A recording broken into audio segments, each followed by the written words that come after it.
ZVL. Omroep ZVL. In de bibliotheek van Terneuzen stond woensdagavond de Zeeuws-Vlaamse finale van de voorleeswedstrijd op het programma.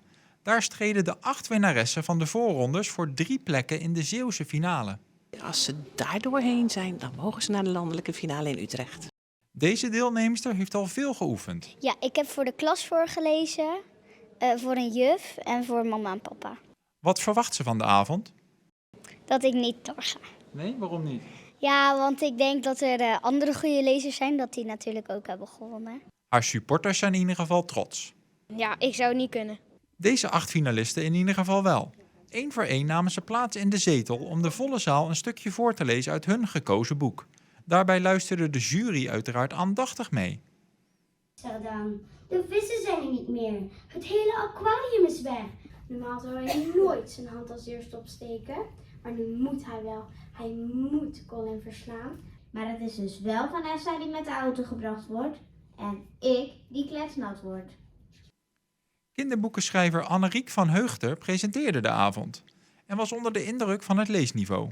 Ze zaten wel helemaal in het verhaal. Ze betrekken het publiek erbij. Ze kijken af en toe naar het publiek. Ze hebben verschillende intonaties bij verschillende personages. Zonder dat het toneelspelen wordt. Want dat is niet de bedoeling. Het is voorlezen en niet acteren. En daar let de jury ook wel echt op. Kom, blijf kalm, zei hij tot zichzelf. Maar misschien was het een vreemdeling die niet wist dat wij hier waken. Vermomd durf je meer, zei mevrouw Vis altijd. En Nina voelde zich inderdaad dapperder. Simsalabim. Maar weer gebeurt er niets. Vraag maar aan de meester of hij me opbelt om een afspraak te maken met de vriendelijke groeten van Lavinia Morgenster. Ze zouden de eerste schooldag gewoon moeten verbieden en ons op de tweede dag moeten laten beginnen. Na het voorlezen kwam de jury al snel met het verlossende oordeel voor de 8 finalisten. Deze kregen naast een plek in de Zeeuwse finale nog iets bijzonders. Voorleeswedstrijd sokken. Het is echt one of a kind. Die kan je nergens kopen. En de winnaars zijn... Ja, de Wille.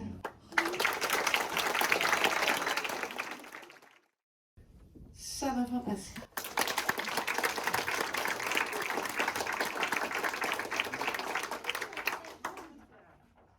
Jasmijn.